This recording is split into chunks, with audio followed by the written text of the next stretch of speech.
Good evening. I'd like to call to order the Thousand Oaks City Council meeting for Tuesday, January 23rd, 2007. If you all please rise and join me in the Pledge of Allegiance.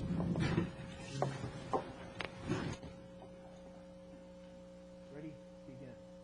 I pledge allegiance to the flag of the United States of America and to the republic for which it stands, one nation, under God, indivisible, with liberty and justice for all.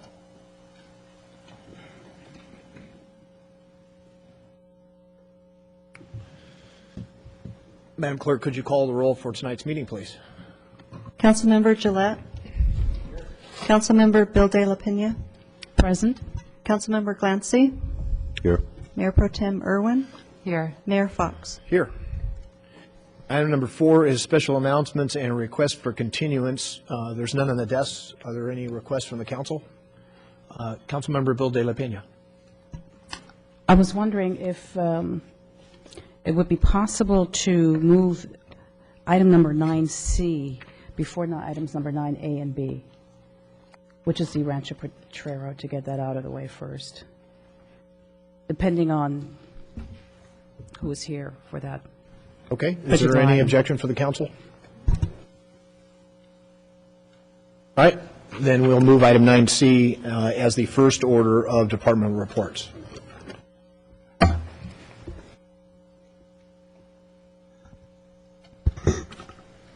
Any other requests? All right, hearing none, we'll move to item 5, special presentations. We are going to have a presentation tonight from Assistant Chief Mike LaPlante, who will give us an update on the fire that occurred last night here in Thousand Oaks. Good evening, Chief. Mayor, members of council. Is that better? There you go. Mayor Fox, members of the council, thank you very much. And let me open this picture here. I believe should work. And this is very similar to the one you see behind me. And I'll move to that map to brief you if I could. Is that, can you hear me okay? It's fine.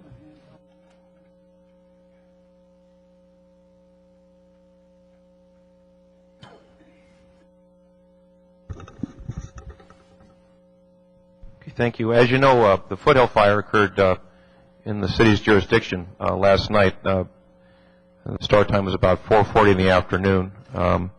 It was just off of Foothill Road, just off of Hampshire, in the Costco open space primarily.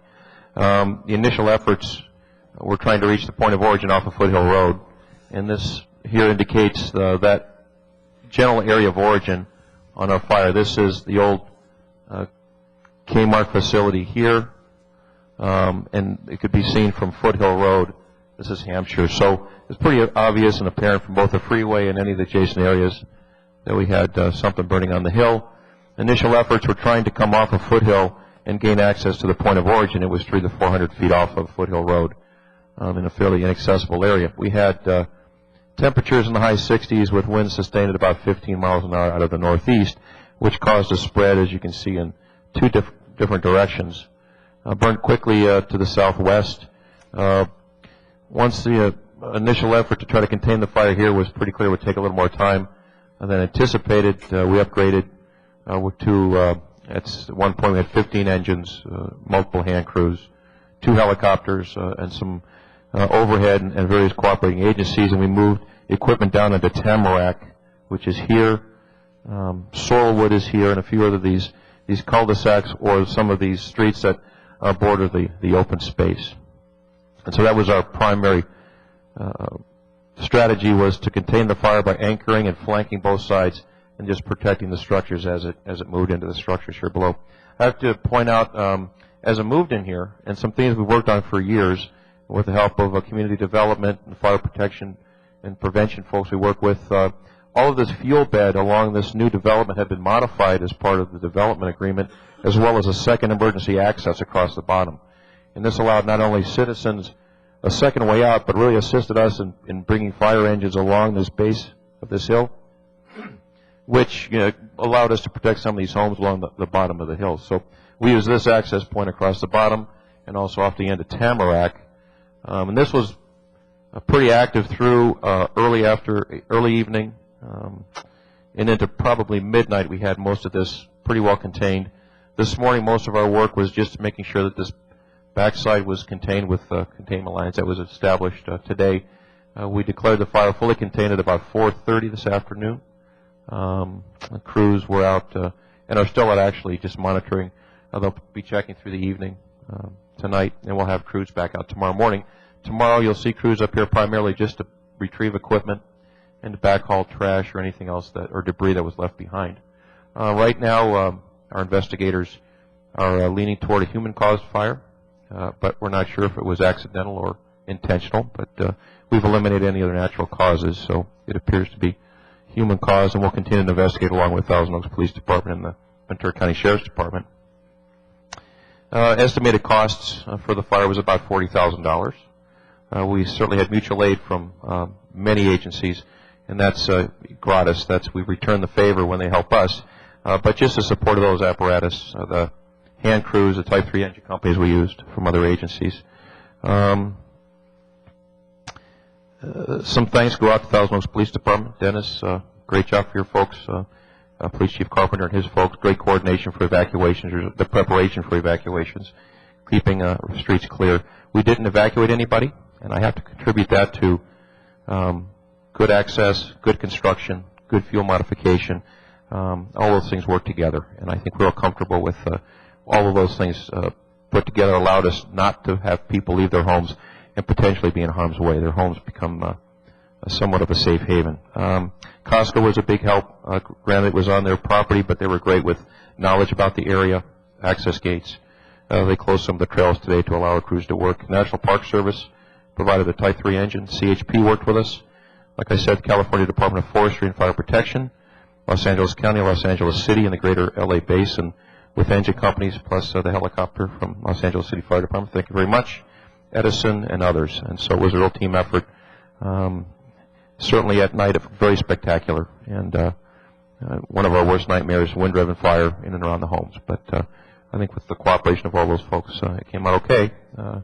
And again, we'll just be monitoring that tomorrow. Unfortunately, the weather doesn't look like it's going to change much over the next week, so it's going to continue dry with some wind. So we just want to reinforce for everybody that we're not out of fire season, although it was in the middle of January. It's unusual for us, but always be aware of that. And so I'll be happy to answer any questions if you have any. Thanks, Chief. I happen to be out there at the command post, and you guys, the Sheriff's Department, the coordination was outstanding. You guys did a very good job.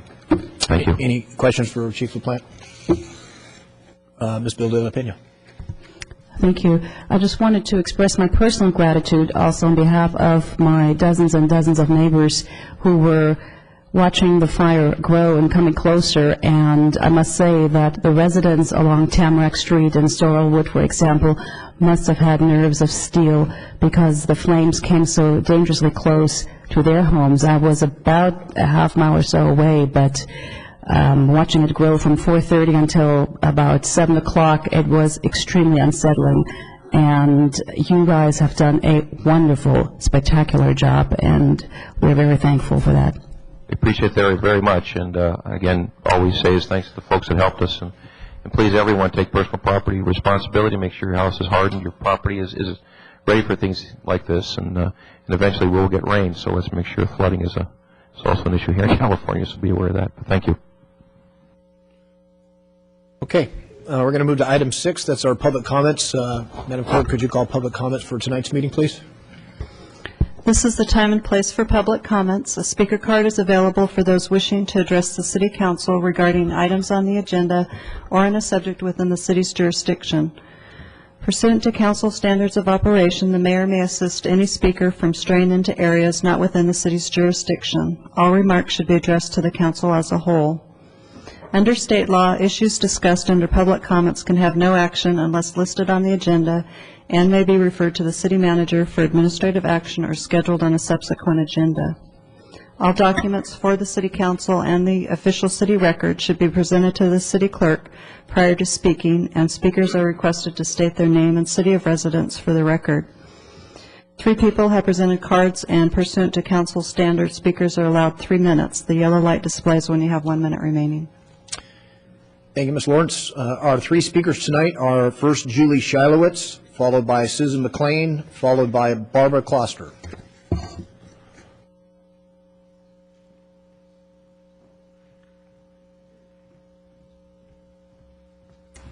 Good evening. Thank you. Good evening, Mayor Fox. Thank you, Council. I'm here tonight to ask you to approve the city staff recommendation and full funding of Two Winds Ranch. While I'm not a boarder, I've lived over in Newbury Park for over 20 years. My family has enjoyed the facilities there. My children have attended birthday parties. We've rented horses. And it's a great facility, and I'm sure with the investment of the money, and funding, it'll be even better. It's a wonderful place. I think it's such a great environment for children to be able to go horseback riding, to be out in nature. It's such a wonderful alternative than sitting in front of a computer or a television set or even going to the mall.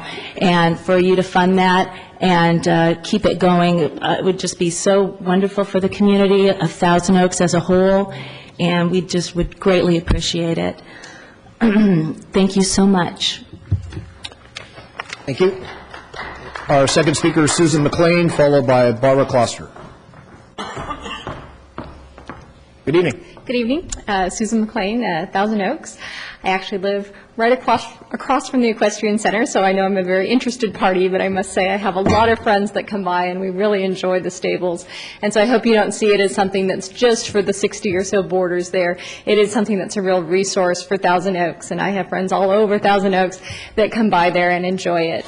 So I hope you see it as a real treasure, that sometimes maximum utility isn't the best thing for a piece of land. Sometimes it's enjoyment and city character and really keeping with that open space feel. And it is just beautiful. I have a little 1-year-old daughter, and she is thrilled to walk over there and play with the horses and see them. So I just hope you understand how much enjoyment people get out of it, and that you consider supporting it and funding it. Thanks. All right, thanks. Barbara Kloster. And we do have an additional speaker card, Doug Tapking. Good evening. Good evening, Mayor Fox, City Council. I'm Barbara Kloster, and I don't usually wing it, so I'm not going to start tonight. I'm just going to read what I wrote to the Acorn. This letter is full of thanks to all of you out there who helped bring back the Conejo Valley Days Parade. Thank you to the Acorn and Nancy Needham on the wonderful articles that were written. Thank you to the Thousand Oaks City Council that opened up the lines of communication between the CVD committee and members of the community. Thank you to Aviara Realty, who was one of the first to offer the full sponsorship. Thank you to all the others that stepped forward and are on hold for the following years ahead. Thank you to everyone who called and wrote in support of the parade. And last and not least, my thanks to the wonderful community that refused to allow the history and traditions of the Conejo Valley to perish.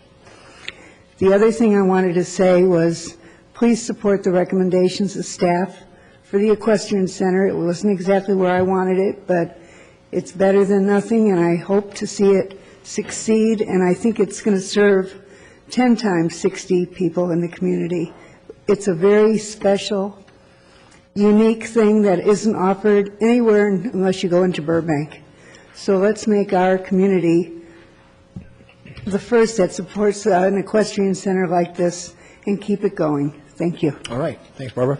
Last speaker is Doug Tapking.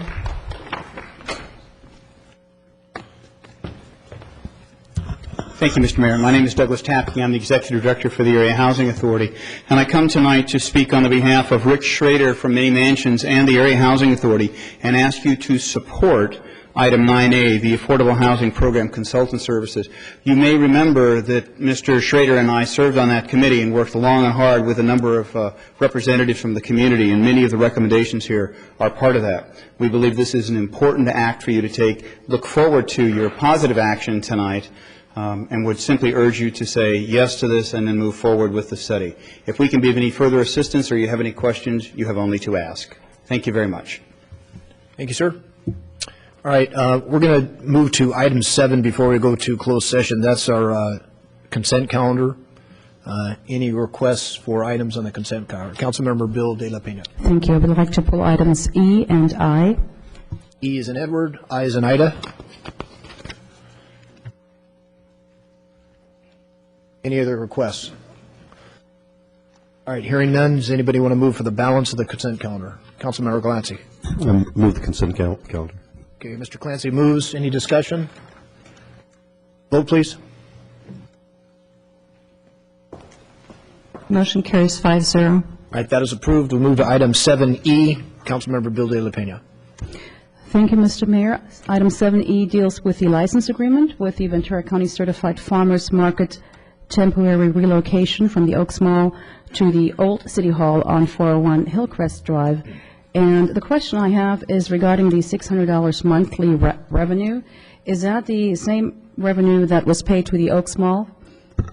Yes, that's what the Oaks Mall is receiving right now monthly. Thank you. That's the only question I had. Thank you. And move to approve item 7E. Okay, we do have a speaker card on 70. It's questions only. Does anybody have any questions for Karen Schott? Okay, good enough. All right. Sure. Councilmember Clancy. Thank you. I'd like to know from staff possibly, what happens when Phase 2 of the renovation occurs?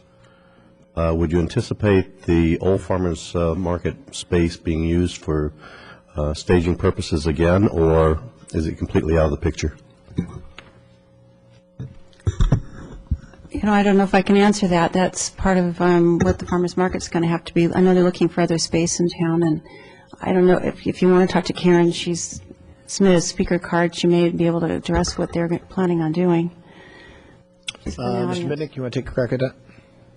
If Phase 2 of the Oaks Mall renovation moves forward, or when it moves forward, it's probably not likely to impact the farmers market because the amount of space that or parking that would be impacted would be less than what's being impacted with Phase 1. So we don't think so, to answer the question. But we will follow up and we'll follow up and get back to council with a definitive answer. All right. Anything else? Okay, Councilmember Bill De La Pena.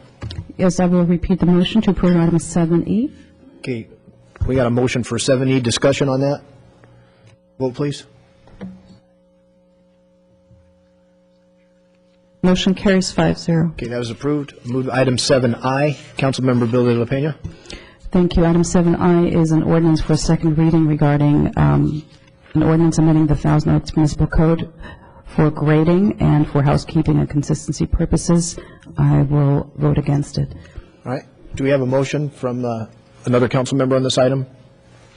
Councilmember Clancy. Sure, I'll move 7I. Okay, 7I is moved. Discussion? Vote, please. Motion carries 4-1. All right. That completes the consent calendar. We're going to move now back to item 6.1. That's a closed session, and our city attorney, Ms. Albano, will recess into closed session for 2 items. Thank you, Mr. Mayor, council members, member of the public, and staff. Council will be recessing into closed session. The first item is conference with legal counsel, anticipated litigation, significant exposure to litigation pursuant to Government Code Section 54956.9B, one potential case. The second matter is conference with legal counsel, anticipated litigation, initiation of litigation pursuant to Government Code Section 54956.9C, and one case. Thank you. Okay, for the public's consideration, we anticipate being in closed session approximately 20 minutes. We'll stand in recess.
And we'll move now to the city attorney to report back on the closed session.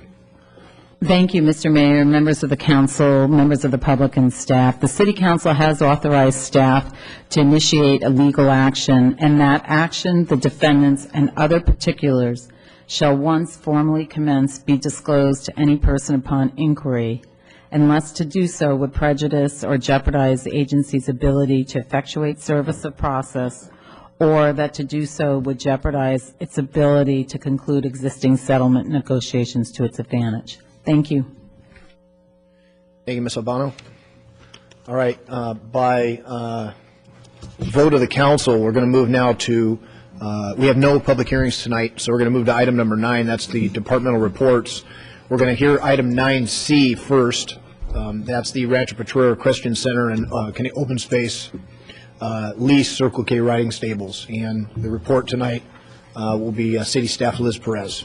Good evening. Good evening. Good evening, Mayor Fox and council and members of the public. I'm here to present the Rancho Potrero Equestrian Center staff report, and we have quite a few items, so we're going to go over each one of those individually and in more detail. I'm Elizabeth Perez, the newly appointed facilities manager here at the city, and we're going to be talking about the Rancho Potrero Equestrian Center. For those of you who aren't familiar with the center, the site is here down in the southwest corner, south of Dos Vientos. This is Potrero Road, which is Lynn Road. This is the 101 freeway, and this is Wendy Drive. Gives you an orientation. The first recommendation is budget appropriation of $1.8 million for site improvements. 2 lease recommendations, one from Casca to the city for the 20-acre parcel of the equestrian center. The second is a sublease with Circle K riding stables to operate the facility. The last 2 recommendations are for the site improvements, a bid award to Thompson Landscape, and an approval of a contract with Cal-Am for an extension of a public water line in Lynn Road. Some brief background. It was in November of 2003, Council approved the current location of the equestrian center. In July 2005, Council approved the preliminary site plan. October then of 2005, Planning Commission approved the site plan and conditioned approval under SUP 2005-70416. Just recently in January, Casca has approved the lease for the 20-acre site with the city, and Community Development is working on the annexation of those 20 acres, estimated completion the end of this year. This is the current site. This is Lynn Road. It turns into Potrero. This is part of the Dos Vientos development north of the site. This is the current entry point into the facility. Rental on the east end, borders on the west, and we'll talk a little bit more. This is the Blue Line stream down here that follows the south border of the property. The estimated cost that ended up with the budget proposal that we see before you is a bid award with Thompson Landscaping for the $2 million, a contingency which is a little higher than usual, but that includes some of the operational transition monies that we anticipated and some of the existing conditions that we weren't sure about, so that's a little higher than normal. The construction and administration, this is engineering consulting costs during construction, and expenditures to date give us the 2.9. The funding, which we'll go into also more detail, previously appropriated in 03 was the initial $500,000. Just last June came back with the additional $600,000, and that got us to the $1.1 million, and now the additional 1.8 is what we're requesting this evening. The 1.8 is in available funds out of these 2 developer fund accounts, gas tax fund reserves, and those will go for the street improvements on Lynn Road, the off-site improvements, and then $250,000 out of general fund. The city, Casca city lease, these are the key points to that lease, that the public it would be for public equestrian center use only. This is the 20-acre parcel. It's a 50-year term with two 24-year options. The revenues generated would be split 50-50 until the city recoups a maximum $2 million of its capital outlay.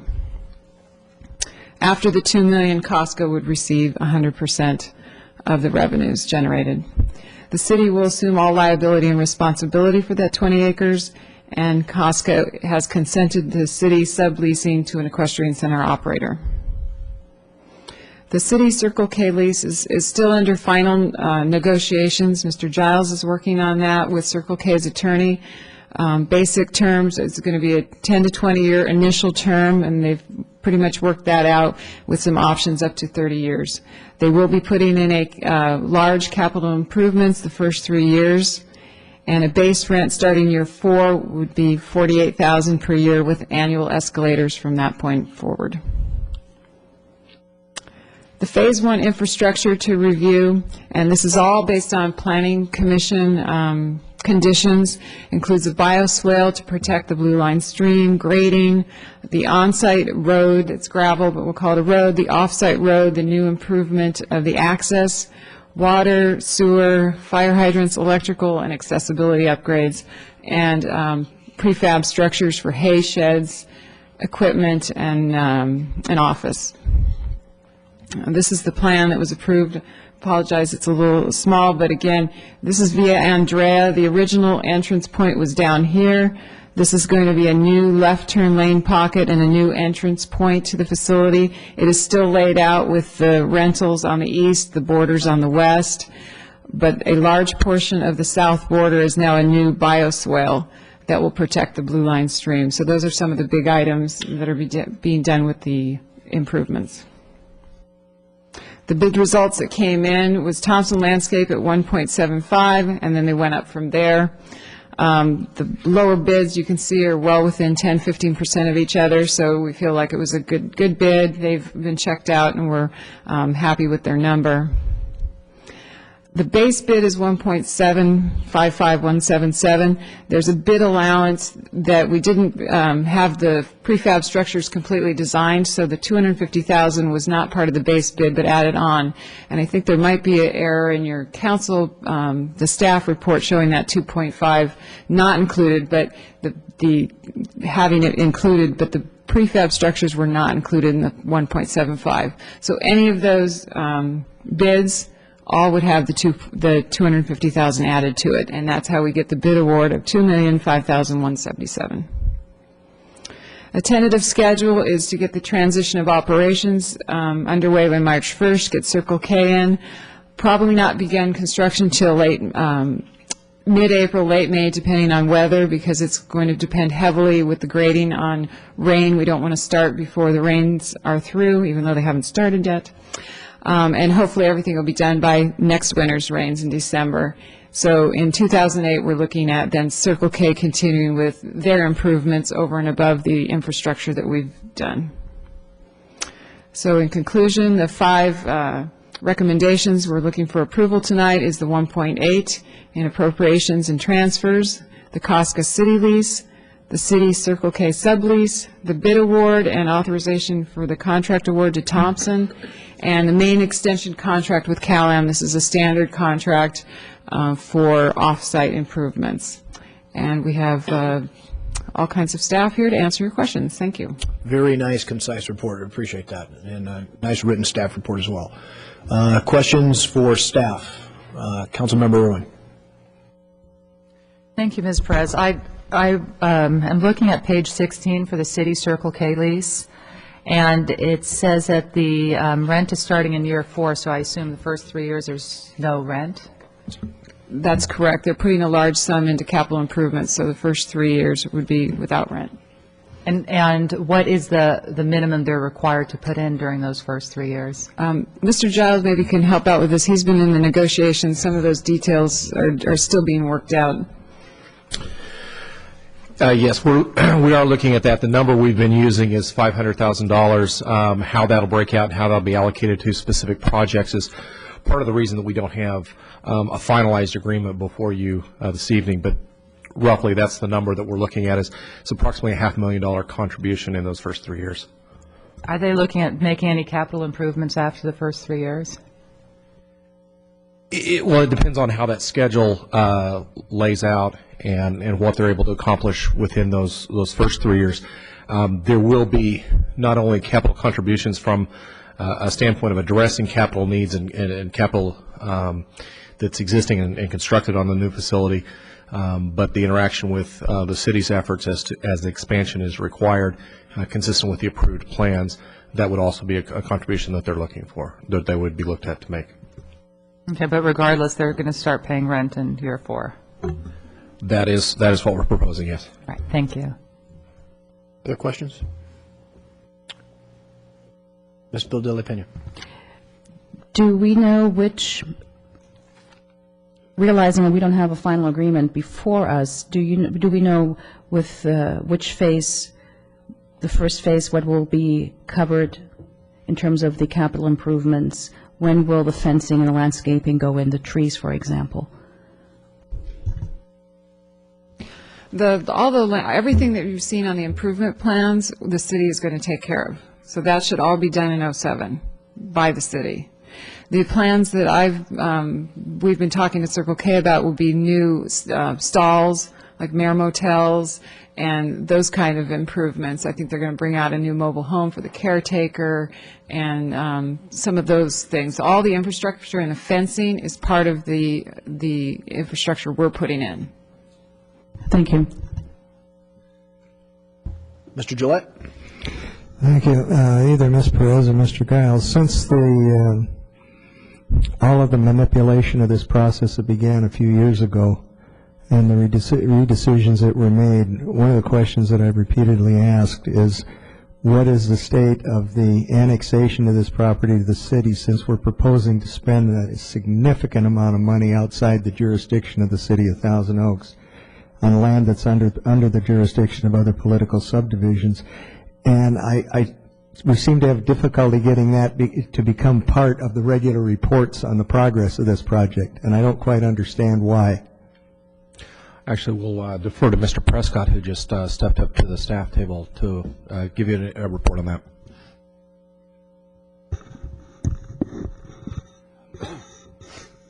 Excuse me, Mr. Mayor, members of the council.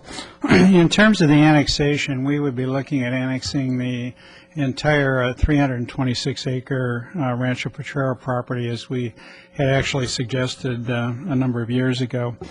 Under LAFCO rules, the city cannot file an annexation request with LAFCO until it has adopted a plan for the property, and in this case, that would include a specific plan for the entire Rancho Potrero property, and also pre-zoning of the property into a city zoning category. We're looking at completing the specific plan process, working with the neighborhood on all the and other interested parties on all the different components of the 326 acres, and completing that and being able to file the annexation by the end of the year.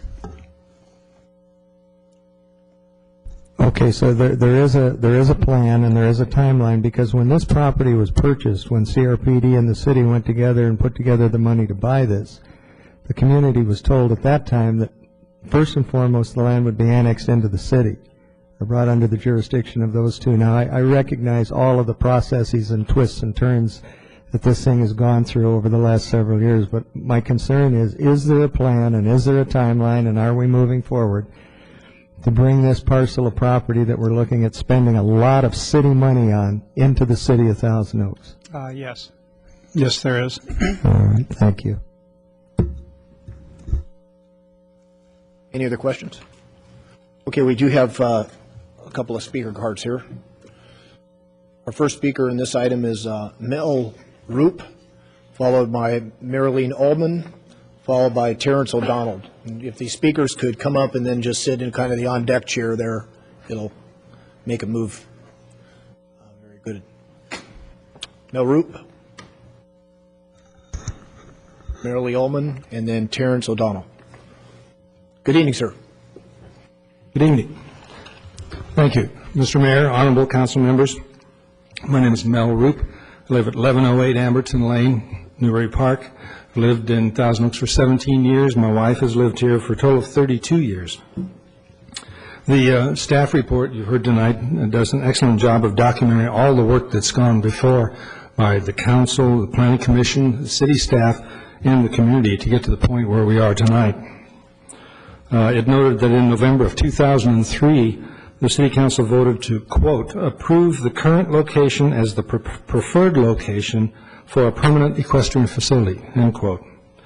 Tonight, we have the opportunity to make that dream a reality. A lot of people have been waiting a long time for this to happen, but the center will not just be used by those people that have used it in the past. You know, I have relatives and friends who've been waiting to use the facility, but they want to have better horses and better facilities. Those horses have been worn out for some time. The facilities have been falling apart. But with these improvements that are proposed by Circle K, it's going to be an excellent facility. Very few cities are fortunate enough to have a high-quality equestrian center. Approval of your staff's recommendations tonight will provide such a facility and be another, if you will, a jewel in the crown of the city of Thousand Oaks. Thank you very much for your consideration. Thank you, sir.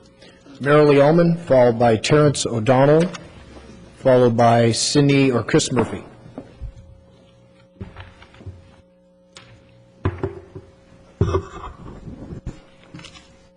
Marilee Ullman. I'm speaking as a citizen, 45-year resident of Thousand Oaks. I'm here again with the same request. Since 1962, I've come to appreciate and collect the history of our community. I've been a concerned citizen and a volunteer and have participated in the process to help develop our living space to include the interests that brought me here in the first place. That would be the horse community. 13 years ago, I joined an organization that began its charter here in Thousand Oaks in January of 1957. This organization, Equestrian Trails Corral 37, has endured here for 50 years. This year being their golden anniversary. I have had the privilege of being the historian for the last 4 years. The equestrian community is a facet that was even mentioned in our general plan that is to be protected and preserved. In 1998, the city contributed funds to reconstruction of an aging arena at the Canal Creek Park. The arena was dedicated to a boy who succumbed to cancer and left behind his message posted at the arena. Do what's right. Over the years, I've seen the horse community diminished by the rampant development and lack of support. I've seen the politics in this community polarized between support for development and support for preservation. I've seen victims of name-calling, people ignored and rejected because of the support of council members, ideas, and projects that aren't on the personal agenda of the majority in power. It is not easy to be here, as I've seen a lot of people burn out by the treatment they get here and in other volunteer organizations. You've set the tone for what filters down in this community in almost every public interest organization. You've made it difficult to volunteer because of the polarization and burnout of many that have suffered due to the inability to move forward for lack of support. I still come, though, because I feel involvement and the ability to pass on my requests, wisdom, and experience in the form of free speech is important, in spite of the attempts of political opposites to downplay, ignore, or reject citizens' input.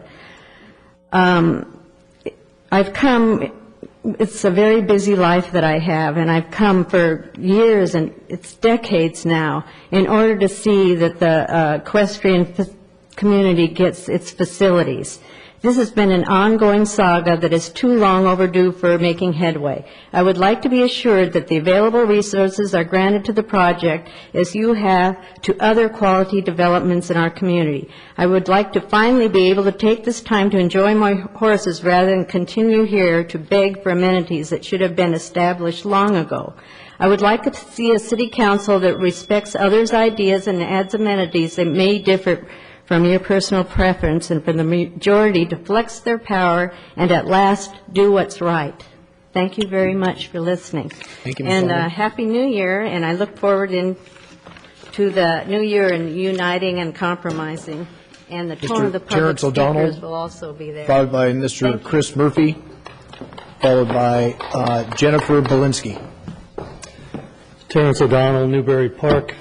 Council members, I strongly urge you to adopt the staff report for the Potrero Equestrian Center and fund it according to this report. This city has the opportunity to develop a wonderful facility that will serve as an appropriate gateway to the Santa Monica Mountains recreation area.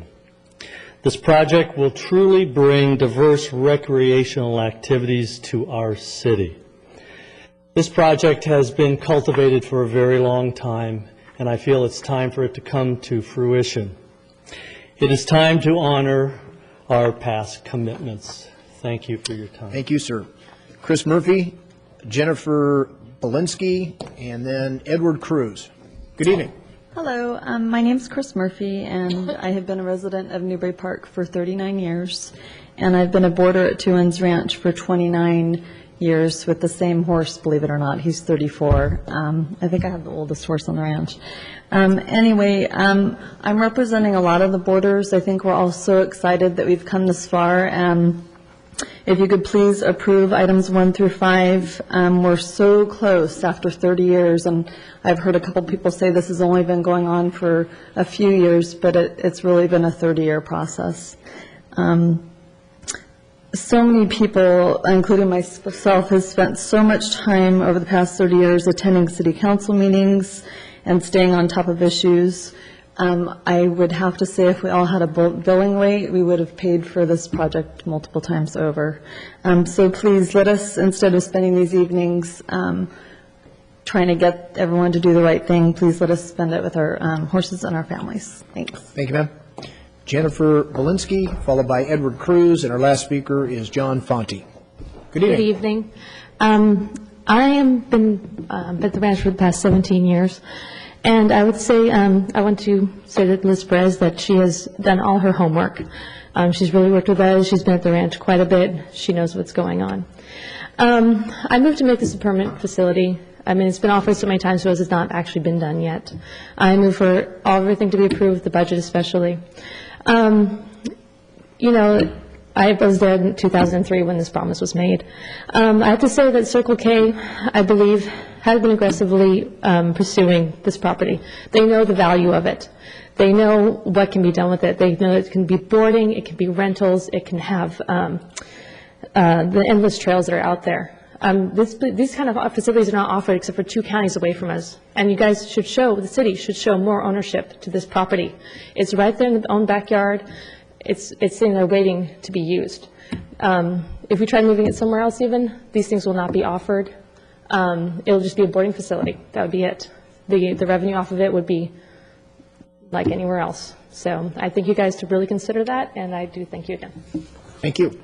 Edward Cruz, followed by John Fonte. Hello, everyone. First of all, I'd like to say on a personal note that during the elections, Mayor Fox came to my home and extended his hands and asked me to shake it. And I told him I had the flu, and I couldn't shake it. And I'm here to say publicly, I really did have the flu, and that's the only reason we didn't shake hands. My name is Ed Cruz. I've lived in Newbury Park for 17 years. It's the 4th person I've heard. We should have gotten a great deal in our moving trucks. We all moved here 17 years ago. I'm not an equestrian other than an occasional carrot. I never come near a horse. But I'm a Boy Scout leader, for one thing, and I've got to tell you, every single boy and half the parents, certainly all the parents that have lived here and grown up here, tell me that's where they learned to ride a horse. That's where they identified with the kind of culture that we have here. It's really touched me, and now that I live right by it, I live across the street, I really am committed to seeing this come through. I've been coming here like a lot of people and heard repeated commitments and intentions and hard work, I think, by all of you and past members. To make it a permanent facility, we've seen all the arguments for it. We have struggled to find the right person to lease it to. I think we have. I read the report. I think it was a great report. It was hard to condense all the stuff we've been through. So I think it comes down to bucks. It comes down to money. And we've seen all these attempts to put the money in here. We've lost some of them. Maybe we didn't negotiate some of the monies we wanted for the past. But I would be so proud to see the city come through with this commitment and honor almost its identity. I'm just asking you to do it. Please, it's time. Thanks. Thanks, Mr. Cruz. And the last speaker is John Fonte. Good evening, Council. John Fonte. I do live across from Two Winds. I'd like to start off by reminding everyone again that Two Winds has been operating as a temporary facility, but it can't continue that way because it does not meet environmental standards. Without staff recommended improvements, it will eventually have to shut down and go away. That's what's here at stake tonight, the very existence of a public equestrian center. I'd also like to remind everyone of some past milestones. Over 3 years ago, Council allocated an initial $500,000 to get things going, not knowing what final costs would be. Last June, Council members Fox, Irwin, Glancy, and Bill De La Pena voted to increase the funding by another $600,000. Councilman Gillette was absent that night. Tonight, an additional $1.8 million is being requested. So far, only $350,000 has been spent. If Council chooses, they can reverse course and call the whole thing off. They've wasted much more on other things. I've talked to many neighbors over the past few days. Some of them have told me that when Andy Fox was campaigning door-to-door for last fall's council election, he told them he was fully supportive of the equestrian center at Two Winds Ranch. I'm sure he got many votes because of that, and I hope he remains fully supportive tonight. As I said, Dennis Gillette was not at that last meeting when Council voted to allocate more money, so I have no idea what he'll do now. He has voted against Two Winds before. But he has been a champion for the public-private pool project at Cal Lutheran, his former employer. That project also started out as $500,000, but may wind up costing the city $2.5 million, similar to Two Winds. I hope he votes for the funding for Two Winds tonight and also finds the $2.5 million for his pool project as well. I expect that Claudia Bill De La Pena can be counted on tonight, as she has been a true and consistent champion of Two Winds and open space over the years. I'm not sure where Jackie Irwin and Tom Glancy stand. In the past few days, Tom Glancy has told residents that he supports Two Winds at its current location, but clearly he has said nothing regarding the funding. I hope he doesn't disappoint anyone. Jackie Irwin has an annoying blocker on her email account, making communication with her difficult. The 326-acre property, formerly called Broom Ranch, was acquired with the intent of building a golf course, an equestrian center, and open space. In the mid-'90s, the council, at its own discretion, eliminated the possibility of a golf course, leaving only an equestrian center and open space. Council chose that course. We didn't. We are all tired of a temporary facility. It's ugly and at times smelly. We are tired to having to watch council at every step and coming down here again and again, once till 2 a.m. Please finish this tonight and make Two Winds something we can all be proud of, and approve the balance of the funding and enter into the long-term agreement with Circle K. Thank you. We also have 15 comment cards, all in favor of the recommendations. All right, that's all the speaker cards. Anything from going back to staff on this? Right, this is a departmental report, so there's no public hearing. What's the pleasure of the council? Dr. Glancy. Thank you. I will be discussing here the Potrero Equestrian Center and not the pool. But I think the Equestrian Center is a value to our community, regardless of what my personal interests are. There are a lot of people that do enjoy the atmosphere.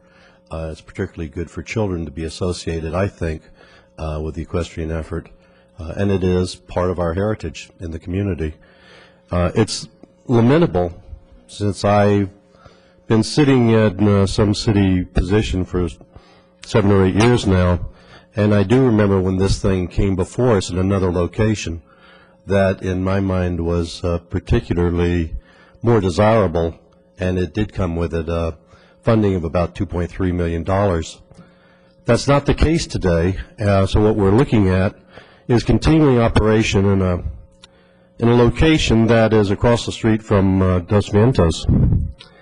I think on the whole it is time to put this thing to bed, and it would be my my desire to move staff recommendation 1, Part A, B, C, and D, 2, 3, 4, 5, and if necessary I can read those.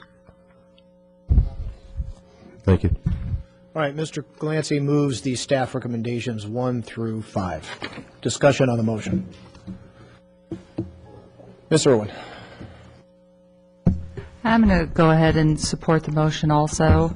I would like to say it is always very unfortunate to have such a negative overtone every time certain members of Dos Vientos come and address the council. We've been moving toward a permanent solution. It might not have gone as fast because there was some disagreement about the location. But we have said in previous council meetings, I have said in previous council meetings, I've talked to equestrians that we're fully supportive of the facility. We've made a commitment to the community. We've made a commitment to the equestrians. It's unfortunate that the costs have gone up so much, but I certainly think that this does need to be put to rest. So again, it would be nice if people could be a little bit more positive, and I did answer all the emails to me. There is a spam blocker. I'm sure there are no residents that did not get return emails from me. So that's just an aside. So anyway, I will support the motion. Thank you, Ms. Irwin. Mr. Gillette. Thank you, Mayor Fox. This has indeed been a long and bumpy road to get here, but the road truly started in 1996 when the Canal Recreation and Park District and the City of Thousand Oaks put their money together to buy the entire 326 acres, which was destined for residential development. And the reason that the golf course was dropped out of that equation was because of a mistake the council made in responding to the roar of a crowd on the Cohan decision, and had to find a place for alternative wetland mitigation, and it had to go over, the only place available was over at Rancho Potrero. That reduced the size and reduced the ability for it to accommodate a golf course, and so its uses were diminished even further. I have been an advocate of the equestrian activities in this community since my family owned horses here down by one of the old parks off Armani Drive in the early 60s. And I've always thought that an equestrian community, an equestrian center, a community equestrian center that was state-of-the-art, that could be used by everyone, that the entire community could enjoy, was a true benefit to the community. That was the whole purpose in identifying one of the former sites, which the council, in its infinite wisdom at that time, the majority decided it was wrong, and decided that the current site was to become the permanent site for this location. All of that being said, the staff work on this to try and untangle this situation has been exceptional. A lot of people have worked very hard and put in a lot of time, effort, and energy to make this possible. I have some real concerns, as I've mentioned before, that we are committing a large amount of city money to a piece of property that's outside the jurisdiction of the City of Thousand Oaks, but I understand and I have a commitment that there's a plan to bring it into the city. I just can't see myself spending money outside the city where it's under the jurisdiction of another public jurisdiction, but that issue is being addressed and is going to be addressed. With those thoughts in mind, I keep thinking about Jeff Alexander's presentation to us many months ago, that locating an equestrian center within the view of a main traffic arterial is very, very risky, and many other places where that's occurred, it's been a death sentence for the center. I hope that with the commitment of upgrading to this center to make it truly an aesthetically and environmentally sound facility and something that has permanency, will win the acceptance of the total community. And it's with that thought in mind that I will approve the motion. Thank you. Thank you, Mr. Gillette. Any other comments? Mr. Lopena? Thank you, Mr. Mayor.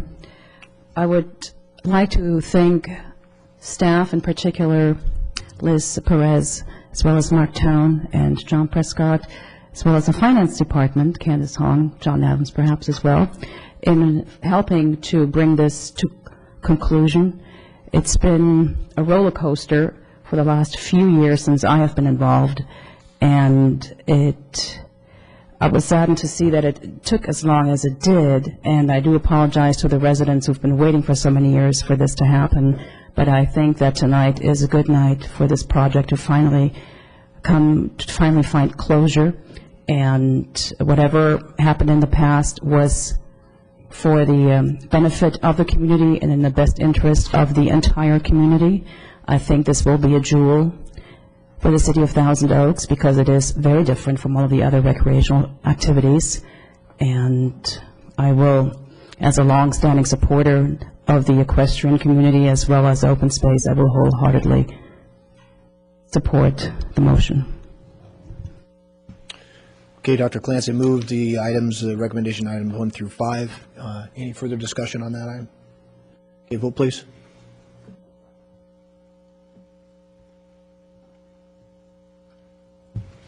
Motion carries 5-0. All right, that is approved.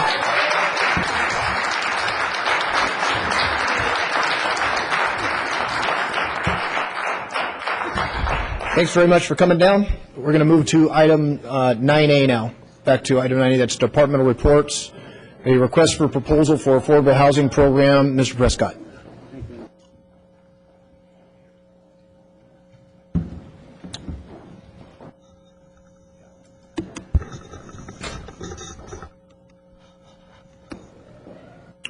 Yes, Mr. Mayor, members of the council. This evening's presentation on the affordable housing study session follow-up with the consultant work is going to be given by Bill Hatcher. I'd like to introduce Bill to the council. Bill is a new city employee. He's been with us about 2 months. He is a senior analyst serving in the Housing and Redevelopment Division of the Community Development Department.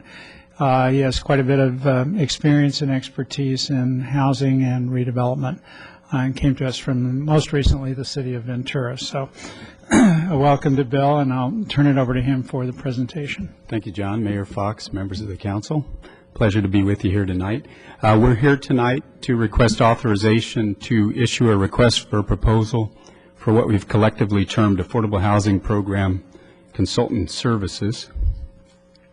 And just by way of brief background, this is an offshoot of the Affordable Housing Workshop that you held in March of last year. At that time, you gave staff 5 directives in implementing programs that can be found as part of Attachment B to your staff report.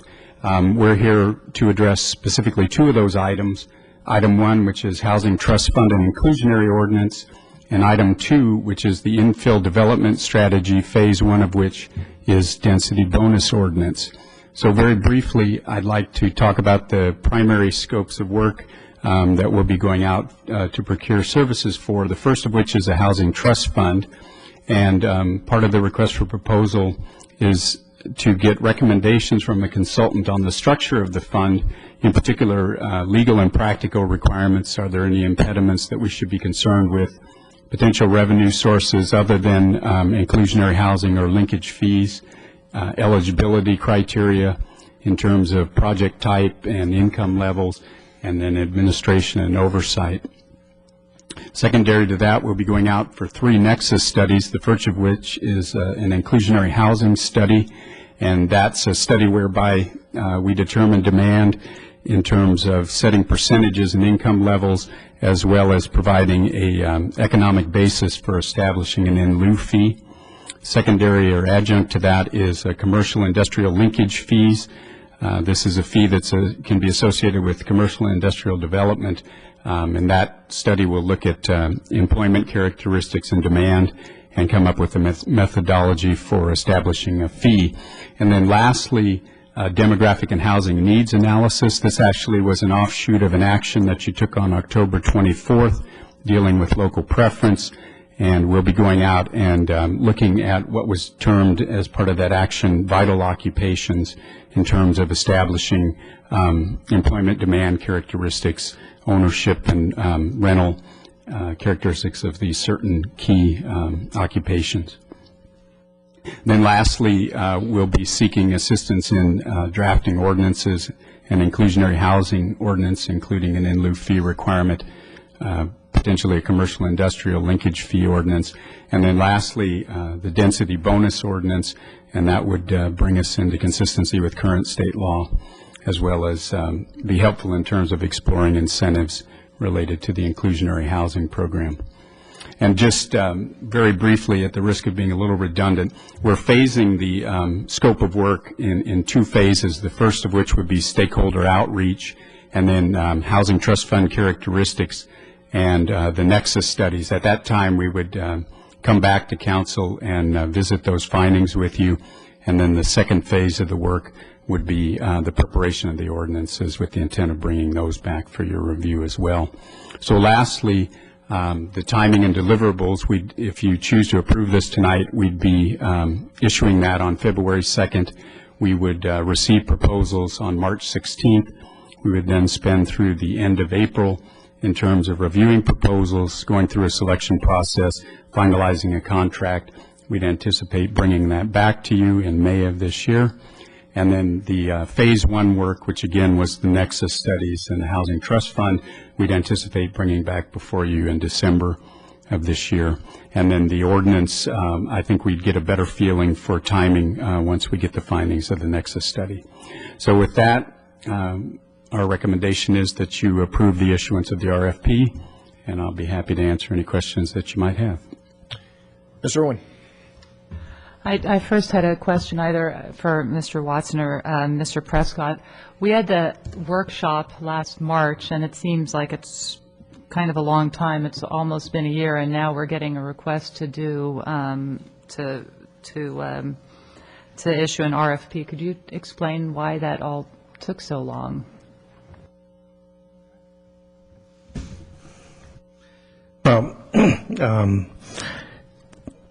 I guess the deeper we looked at the process of work that we needed to study, and the more complex and the more that it became. Additionally, the department was down a staff member, and it's Bill's position that allowed us to focus full-time effort on pulling this all together now.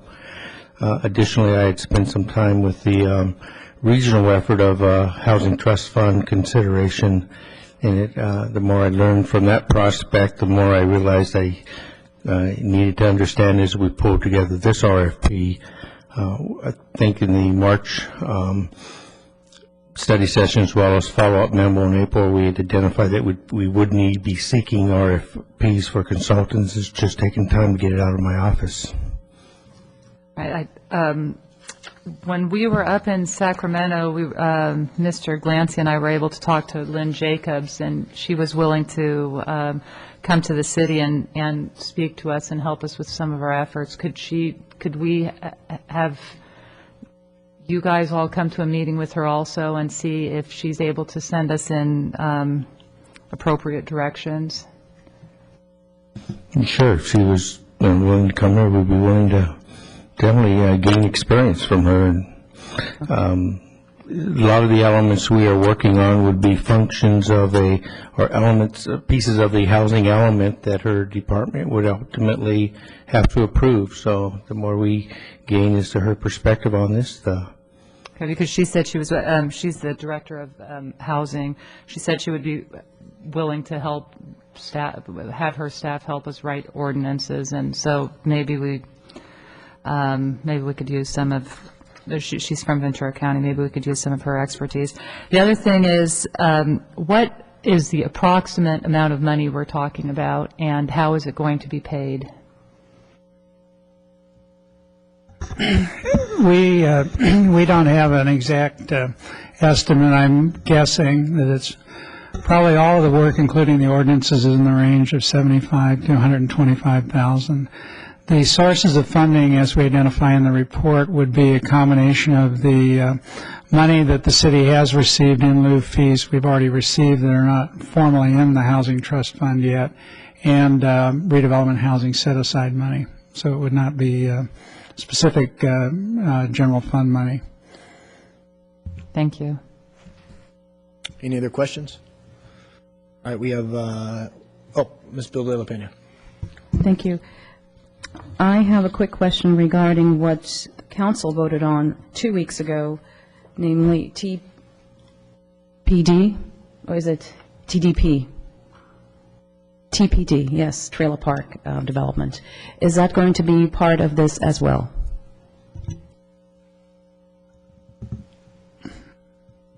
No, the council 2 weeks ago voted to initiate general plan amendments and zone changes to consider the land use consistency of the mobile home parks. That's a separate effort. So in the overall assessment of our housing need and affordable housing study, we will not include the impact of such an action on the inventory of affordable units in Thousand Oaks? Well, I think the studies that we're getting are the nexus studies to establish the legal basis for imposing an inclusionary housing requirement, which would mean each new housing project would have to provide a certain percentage as affordable housing, and or to allow payment of a fee and to set that fee level for new housing construction. And then the other corollary to that would be the what's called linkage fee, which is a fee that's assessed on new commercial and industrial construction in relationship to the additional demand those types of uses place on housing. So those are the studies that we're talking about, Thank as you. well as local preference. Any other questions? Okay. It's a staff report, so do we have a motion? Ms. Irwin. Okay, I will move the staff recommendations for issuing a RFP for the housing program consultant. Okay, Ms. Irwin moves the recommendations 1 through 5. Discussion on the motion? Hearing none, vote please.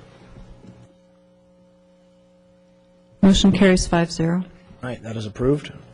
Move to item 9B. It's a request for initiate a general plan amendment to change elementary school land to designated very low density residential. And the staff report will be provided by Mr. Shepard. Good evening. Good evening. The purpose of the department report is for the council to review the initiation request for Land Use Amendment 2006-70495 to determine if it is appropriate to consider the request for amending land use elements from elementary school to very low density residential, and for the council to consider the applicant's request to process all related entitlement applications concurrently with the initiated general plan amendment, as well as a companion specific plan amendment. The parcel site is 13.3 acres in size and is located at the northwest corner of Canaan Road and Rayburn Street in the North Ranch area. Specific Plan 4 for the North Ranch designates the parcel as future elementary school. In 1986, Amendment 7 to Specific Plan 4 reserved this parcel for a future school site, which was relocated to this location from the southwest corner of Canaan Road and Upper Ranch Roads. Land Use Amendment 1989-181 updated this general plan land use element to incorporate this change. As part of the Specific Plan 4, an agreement between the Conejo Valley Unified School District and Prudential gave the school district the option to purchase the site. The agreement expired in September of 2003. The school district released all interest in the property as they determined that there was no need for an additional school in the area. Prudential has subsequently sold the property in 2006, to the current owner, 1000 Oaks Investors. Since the parcel isn't needed by the school district, initiation of a general plan amendment would allow development of a parcel consistent with the surrounding residential neighborhood. If the general plan amendment is initiated and request for concurrent processing of the applications is approved, the current owner intends to request the development of the parcel for 5 single-family detached dwellings consistent with the existing homes in Tract 4119. Permitting the concurrent processing of the entitlement applications with the general plan amendment would allow the review of the proposed development in conjunction with determining the appropriate land use designation. In consideration of Measure E, the current land use designation limits development to an elementary school. As a school is not needed, there would be no other development potential of the parcel without a general plan amendment. It is the city attorney's office opinion that this general plan amendment is exempt from Measure E, since voter approval is not required when an amendment is necessary to avoid an unconstitutional taking. Staff recommendation for the City Council is to adopt the resolution initiating the general plan amendment and for the Council to authorize concurrent processing of all related entitlement applications as requested by the applicant. This concludes our report. Any questions for Mr. Shepard? Ms. Vildapena? Mr. Shepard, what is the current zoning of the particular property, if there is one? Yes, the current zoning of the property is actually the zoning for the entire specific plan area is RPD 1.5 UOS. So it's 1.5 units with an open space designation over it for portions of the property. As part of the specific plan? For the entire specific plan area, yes. What that zoning designation requires is a specific plan, and the specific plan actually governs the land use. The specific plan for the property is elementary school. And perhaps this would be a question for the city attorney as to why a Measure E vote would be considered, possibly considered an unconstitutional taking of property. Thank you. Mr. Mayor, members of council, staff, and members of the public. Measure E has exemptions in it, and specifically one of the exemptions is to prevent an unconstitutional taking of property. In this case, the property land use designation is elementary school. The only thing that can be built is an elementary school. And since there is no need for an elementary school, there's no reasonable use for the property if we don't change the land use designation.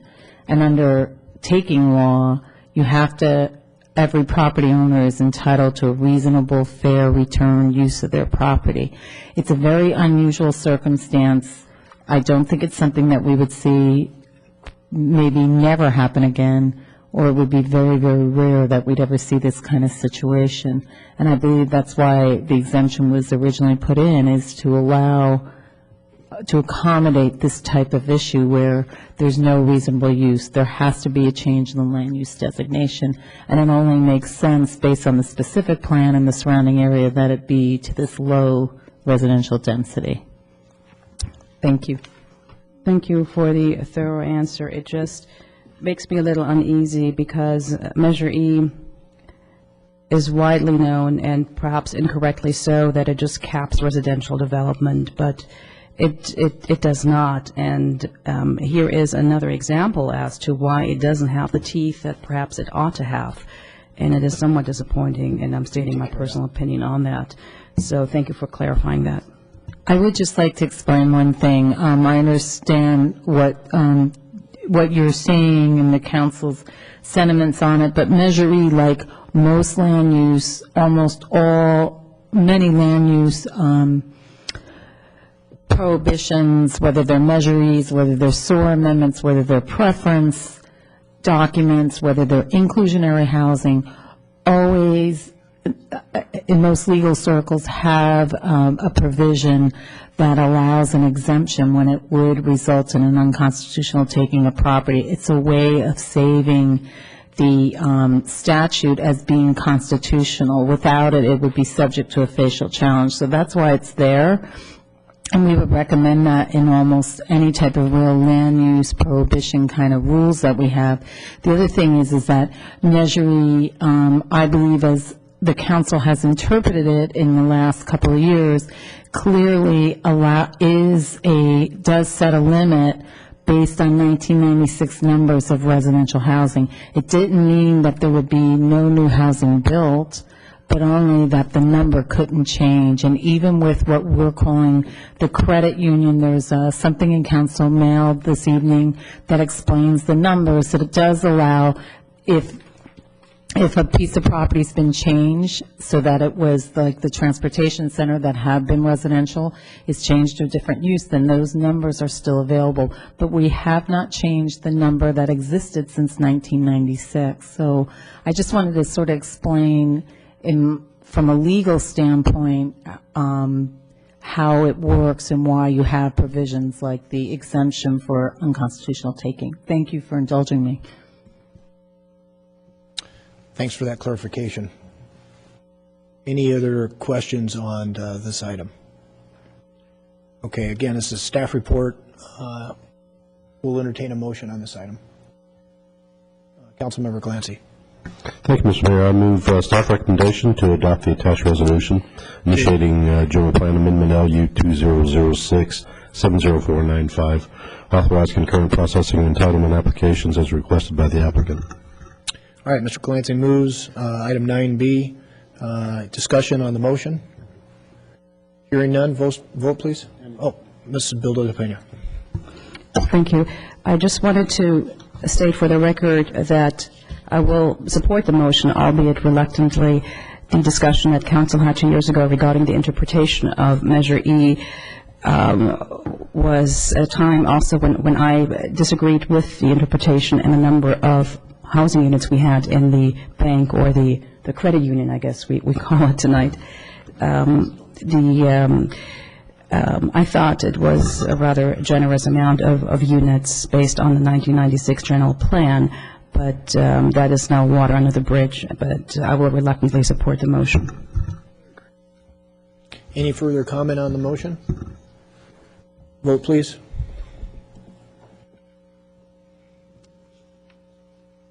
Motion carries 5-0. All right, that is approved. That completes our departmental reports. Item 10 is Redevelopment Agency. There are no reports. Item 11 is Committee Commission reports. 11A is the initiation of a municipal code amendment, and that would be handled by Mr. Prescott. Nice try.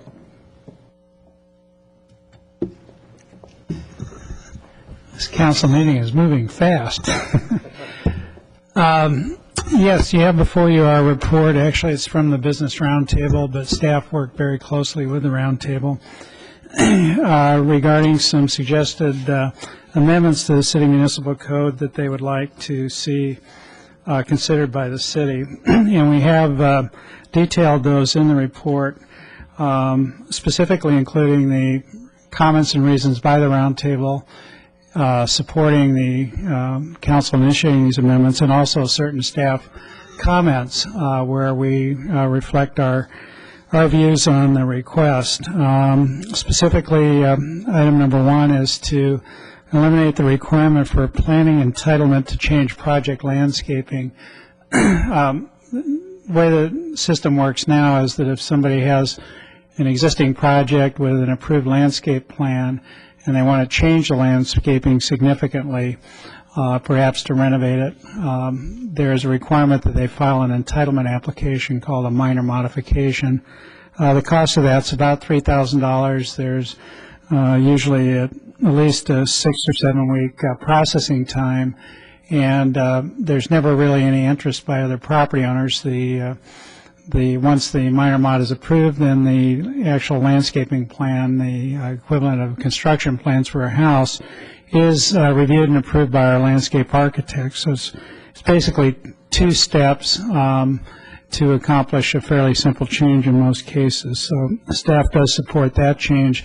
The caveat we put there is that if the new landscape plan does not comply with city landscaping and architectural design standards, then they would be required to file the minor mod and have to go through an entitlement process that could wind up with the planning commission or even city council. The second item is adopting specific design standards and regulations for menu boards at drive-through restaurants.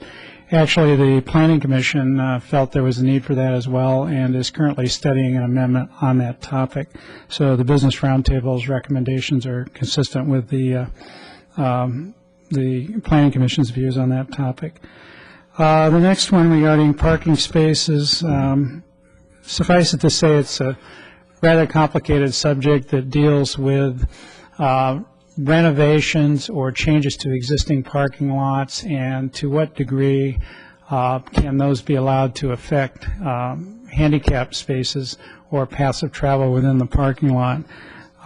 Staff, the Business Roundtable is interested in making it as least onerous as possible in order not to discourage people from renovating existing older parking lots. We're not sure exactly how far we can go, but it is worth study, and do recommend that the council initiate that amendment. And then the last one relates to outdoor dining. The council a number of years ago did adopt an ordinance to allow a certain amount of outdoor dining without kicking in additional parking requirements. However, there was, again, the minor modification process. That's a somewhat cumbersome process. We have 10 years of experience working with the outdoor dining, and feel we can basically do that kind of work over the counter. So that does take a code change. Those are the 4 items the roundtable is requesting that we study, and our recommendation is the council initiate the code amendments, refer them to the Planning Commission for report and recommendation back to council. Thanks, Mr. Prescott. Questions? Ms. Bill de la Pena.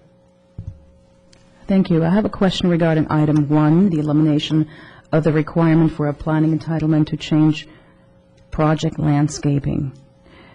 A recent case comes to mind, the one that involves not the fake grass. What do you call it? The artificial turf. Okay, artificial turf. How would that, where it was mistakenly, I think, well, not mistakenly, but it was against city code or a permit installed, how would this apply to that case?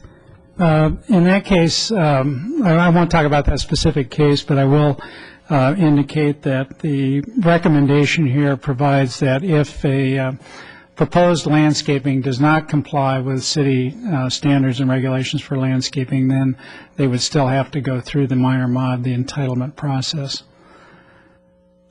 What this would do is if somebody wanted to renovate their landscaping and the new landscaping complied with the city landscape standards, which we have a resolution on, then they would not have to go through the discretionary process, the minor mod.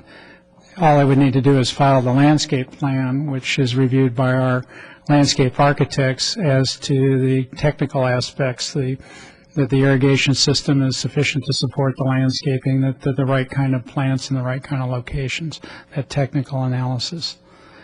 But where somebody wants to deviate from the policies the city has set, then they would not be eligible for that more streamlined process. They would have to make their case and through the minor modification process. Thank you for answering that question. And the other thing I just want to point out, the Residents Roundtable made a similar recommendation, which was initiated by the council and is under study right now for common areas in townhouse projects. Basically for the same reason. It was something that if the HOA wanted to change out their landscaping and the new landscaping complied with city standards, it was deemed to be somewhat of an onerous process to go through the minor mod as well. Thank you. If there are no further questions, I'd like to move to adopt the resolution to initiate the code amendment. Ms. Irwin, did you have a question? Okay. Ms. Irwin? Thank you. I wanted to ask about recommendation number 4. It would, if the restaurant wanted outdoor dining, they would still have to meet all the city regulations, but it would be processed over the counter as opposed to with a minor mod. Is that correct? That's right. And what's the difference in cost? How much does it cost to do it over the counter? Here it says the minor mod, or could you explain what is involved with the minor mod? It says the cost is $600. How much time is involved with that, and how much time and money with doing it over the counter? Well, the $600 fee was set by the council at less than full cost recovery for a minor mod. The ordinary minor mod application is $2,970. But the council, listening to the business community in the past, has lowered the fee to a relatively low point, that's $600. It doesn't cover costs, although those minor mods are usually relatively simple compared to other minor mods. Over the counter is probably going to involve maybe a half an hour to an hour of a planner's time at the most. Looking at the plan, what we're going to be looking at is two things. Primarily, whether the proposed outdoor dining takes up any of the required landscaping in the patio area, for example. And number two, whether it maintains the required path of travel for disabled access. So it's a relatively simple review. The minor mod is sort of an overkill from a process standpoint when we're talking about the changes up to the 5 tables that are allowed without kicking in the additional parking requirement. Thank you, Mr. Prescott. Okay, Ms. Bilda-Pena, you want to make a motion?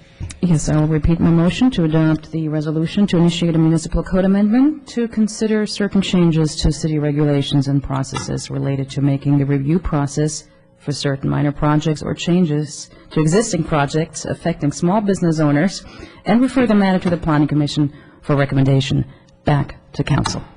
All right. That's the motion. Discussion on that item? Hearing none, vote please. Motion carries 5-0. All right, that is approved. We're going to move to item 12. That's council issues and recommendation follow-up reports on meetings, conferences attended by the councils. And I'd ask the councils just to give very brief reports on these items. Starting with Mr. Gillette, League of Cities Public Safety. Thank you, Mayor Fox. Excuse me.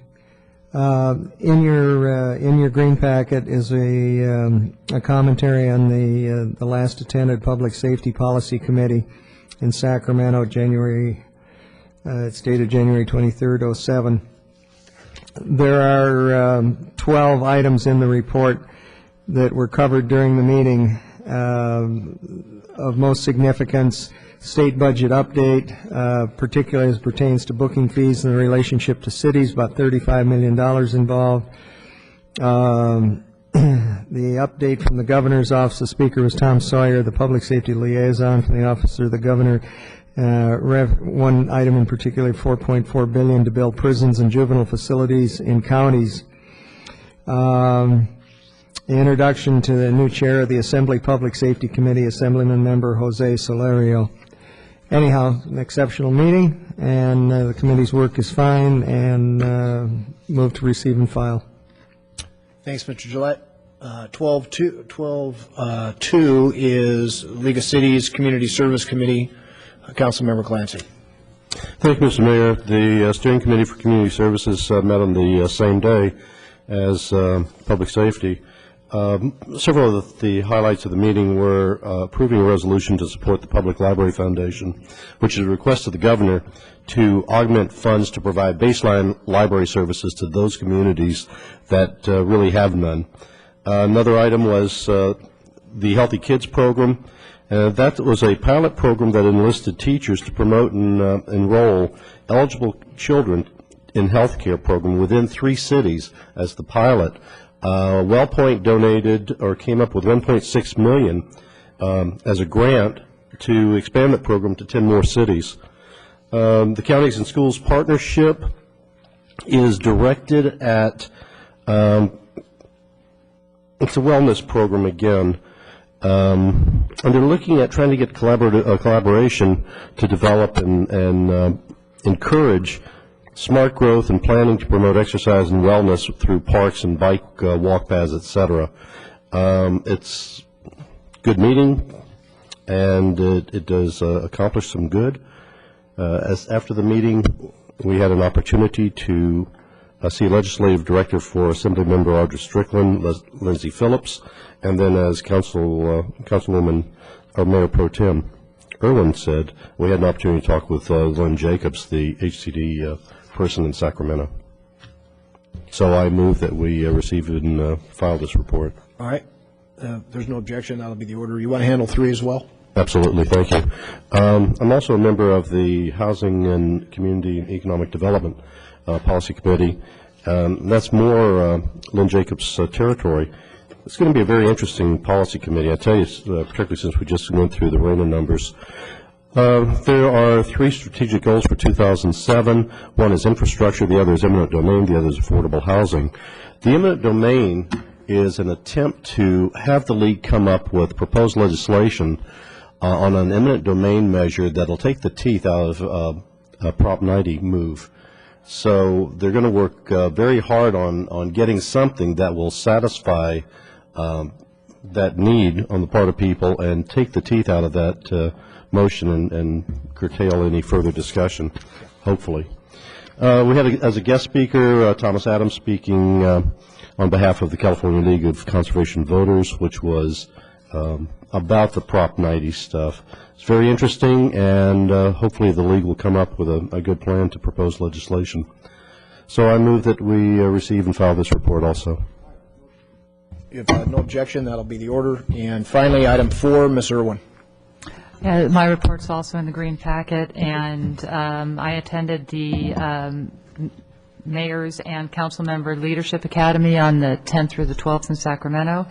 It was very informative, some great speakers there, and I would recommend everybody go at least once. There are always little areas of interest, little tidbits, and a lot of good networking. One of the things that was really astounding to me, actually, is that San Francisco, the city, has a RENA number of 40,000. I think that was my astounding fact for the conference. And with that, I move that we file and receive the report. All right. Without objection, that'll be the order.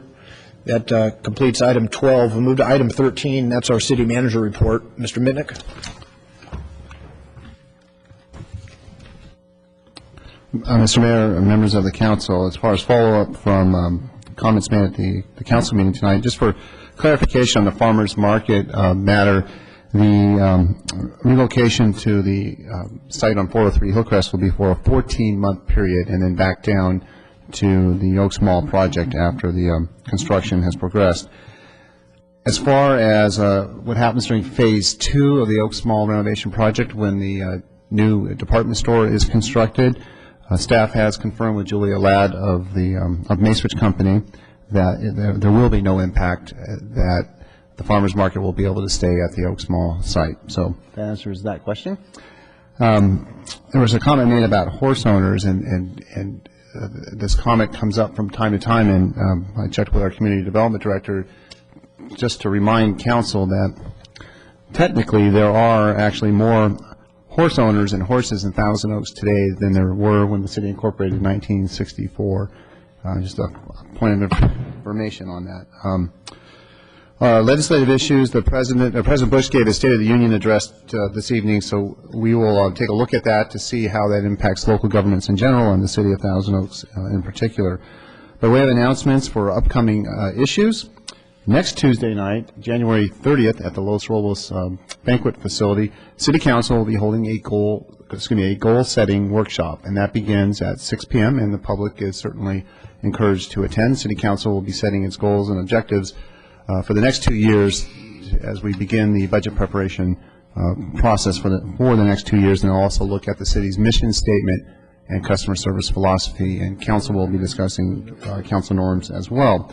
The next regular council meeting will then be on February 6th. There will be one public hearing, and that will involve the Thousand Oaks Boulevard Storage Partners with respect to construction of a retail, commercial, and self-storage facility at 1259 Thousand Oaks Boulevard. 2 department reports worth noting, which would be of interest to the community. Police officer staffing review. This was directed from City Council to the police chief. He and his staff have been working on this for at least 6 months, and he will have his report to council at that council meeting. And in addition, another rather exciting issue is the California Lutheran University joint use agreement for the pool project. On yesterday, Councilmember Gillette CRPD General Manager Jim Friedel and myself participated in a Board of Trustees, like a governance committee meeting, I think it was, meeting yesterday, and that group unanimously approved the joint use agreement, which now needs to go to the Park Board and the City Council. That concluded over a year's worth of negotiations, and having our council member there, I think, pushed them over the edge on that one. So that'll come back to council on February 6th. Then on February 20th, there will be the study session dealing with user fees for the budget process. So for those members of the public and the community that are interested in how much the city charges for services, that process will begin on February 20th. That is it by way of city manager comments. Available for questions. Thanks. Any questions for Mr. Mitnick? Councilmember Clancy. Yes, thank you. Mr. Mitnick, last year, as I recall, during the goal-setting session, the setup was such that council had its back to the public, and I would request that we investigate that and see if we can't face the crowd rather than have our backs to them. That matter has been resolved. You know, on that note, it would be nice because those meetings are supposed to facilitate dialogue with the council. If we could, and you guys do a pretty good job in the past, but set it up so we can actually look at one another in the facilitator, and staff can participate. And I think Councilmember Clancy's point is with respect to the public as well. Any other questions for Mr. Mitnick? Ms. Bill de la Pena. It's really more of a comment than a question, but you mentioned the number of horse owners in the city of Thousand Oaks. The population has grown by about 100,000 since 1964, so naturally we would have more, a higher number of horse owners since then. So other than that, I don't have any questions. All right. We're going to move to adjournment. We're going to adjourn tonight's meeting in memory of two individuals who we lost since our last meeting. For the first adjournment, I'm going to turn it over to Councilmember Gillette. Thank you very much, Mr. Mayor. This 3 weeks ago, Neil Scott Smith passed away at his home in Las Vegas. Neil served as a Ventura County Sheriff's Deputy for 10 years. During that time, Neil, along with myself, served as one of the original 10 City of Thousand Oaks police officers. In 2004, Neil was acknowledged, along with all of his former comrades, when we were recognized during a city council meeting for his service as the city's inaugural police force. Neil will always be part of this city's history. Thank you. Thank you, Mr. Gillette. The second person we're going to adjourn in memory of is Ante Zagoric. Ante is the stepson of our city employee, Jeff Ware, and son of Alicia Ware, Jeff's wife. Ante was 20 years old and a resident of Oxnard, a graduate of Oxnard High School. Ante was known for his humor. He was a student at Ventura College and working part-time. He is survived by his sister, Cassandra. We also want to express our condolences to the families of both Neil and Ante. With that, we'll adjourn to our goal-setting study session on January 30th, 2007. We're adjourned.